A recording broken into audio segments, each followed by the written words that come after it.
All right, so how about now? Test 1, 2, 3. 1, 2. What you talking about, Willis?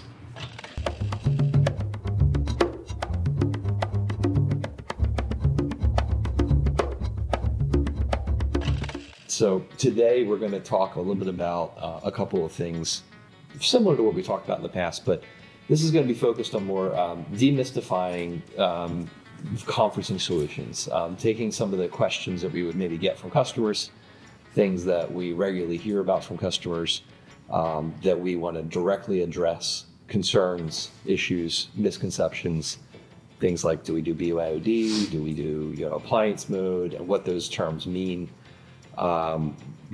Just various different subjects that we kind of regularly get questions about. So I wanted to take a moment to kind of pick your brains about that and see if you guys had some insight on it. So the first question that we're going to dive in today is going to be related to the difference between BYOD and appliance mode. So I think to be fair to our audience here, Kevin, can you give us a rundown on what BYOD means exactly so we can kind of clarify to that? Sure. So in doing room solutions, and what is most common in Profound Technologies is we implement a system that runs the actual room software license on it. So like a Zoom license or a Microsoft Teams room license is what's common. It's running on the appliance. So that means that the touch panel that you'd have in the room can show the meetings that are upcoming, can allow you to dial someone, another meeting ID if it's on Teams or Zoom. And so the whole thing is an actual discrete room system, similar to the license that would run on your desktop computer for what you understand to be your Teams room license. Yeah, exactly. That kind of thing.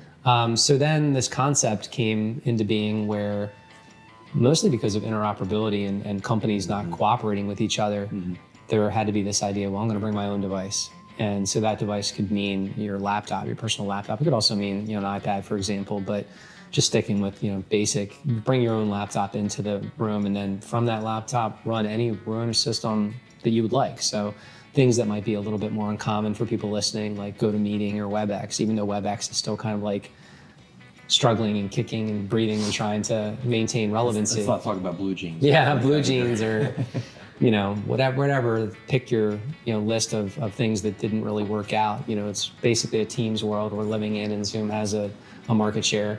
And then Google's, obviously a big influencer. So people want to bring their own device and have the ability to launch their meeting. Now, that's not just for obscure platforms. That could be for the simple purpose that interoperability between Teams and Zoom is not very good. Why? Because, Teams doesn't have an incentive to cooperate with Zoom. Teams would rather work with WebEx and try to figure that out than it would to try to align with Zoom. And there's even a startup, I can't think of the name, that is working to interop, which includes Zoom, and they're cooperating. Microsoft's cooperating with that rather than with Zoom. So here you are as a person that owns an entity, and you're like, I just don't like my experience when I have Zoom users coming into my environment. Or you might be a Zoom house that's doing Teams.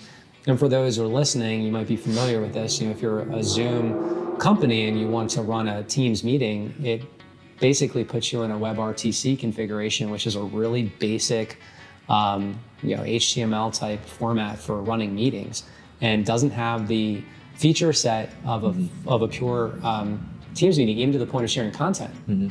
So this is why bring your own device is important, so that people can have the option when they're confronted with interoperability issues to be able to run a meeting and make it work. Yeah. And I always use the term, I always say to my customers, it's back in the 80s when we were dealing with VHS and Betamax. That's where we're still sitting. Who's going to win the race? Honestly, I think they're both going to be challenged over and over again. We're not going to have any of them that are going to rise to the top and be the only person. I think we're going to see both of them for the next many years to come. So hopefully we get closer and closer to the point where they start to play with each other a little nicer in the sandbox. But just to kind of clarify, BYOD, bring your own device. So that's kind of the terminology. Appliance mode, again, is really focusing on the idea that there is an actual computer, whether it be a laptop or a desktop or something that's actually running the meeting. It's running a software license that allows that computer to be directly controlled from the touch panel. So direct interface, as if it was an appliance running the actual call. Bring your own device has its positives and it has its negatives. The device part that you're bringing has to be something that you understand how to configure. If you walk into a room and you plug your laptop in, Do you know how to connect to the camera? Do you know how to connect to the speakers? Is your device software updated?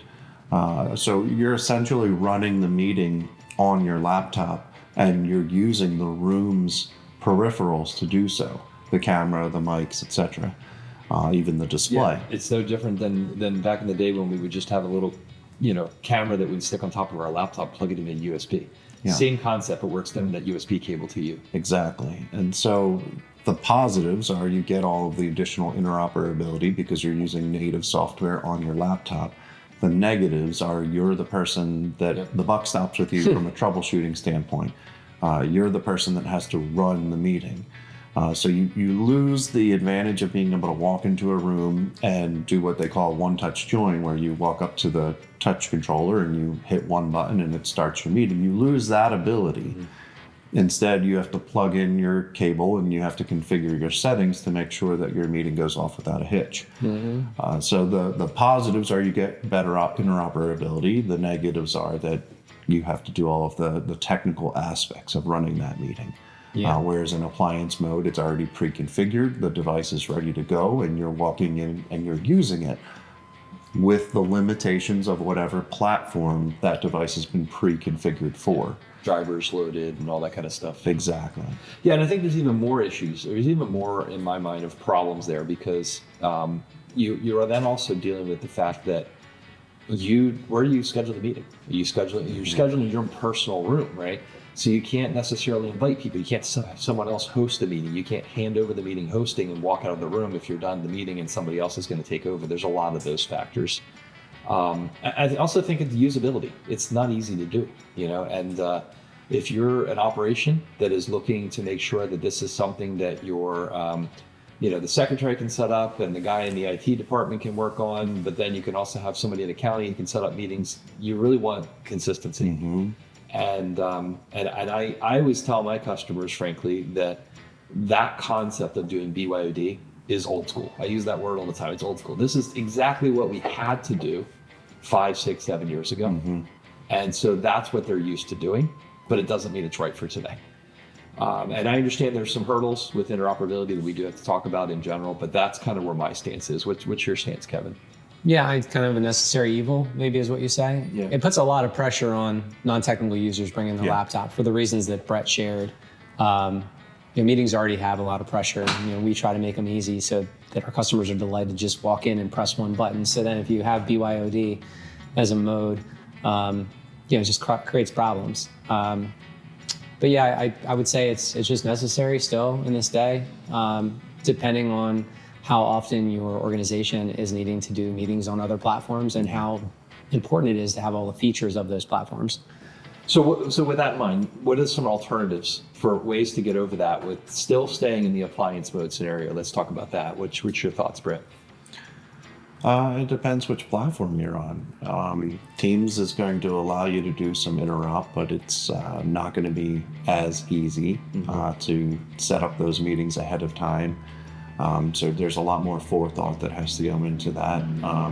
Zoom obviously also allows you to do interoperability, but it's a lot more of you can kind of join on the fly if you need to. It doesn't take as much, hurdles, maybe you could say. But they both do it. It also kind of depends, do you need all the features of that interop, or do you need to just have the meeting? Mm-hmm. Do you just need to be face-to-face and be able to do some basic content sharing of your laptop, or do you need, to be able to do the thumbs up and, see people in very specific orientations? What is your use case for the meeting? Yeah, and I think just to kind of clarify that for our listeners, in the Zoom portal, you can turn on interoperability where you can turn on WebEx, Google Meet, and Teams. And so when you're within a Zoom call, on your main home screen, you actually have those icons right on your screen. And so when you walk into a room on the fly, you can say, I'm in a Zoom meeting initially, I want to go to a Teams call. You can hit the Teams button and punch in the ID. Mm-hmm.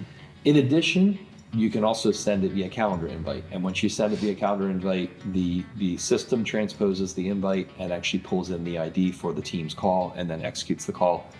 That same thing applies on the inverse, on the Teams side. Teams will handle a call that comes from Zoom using a calendar invite.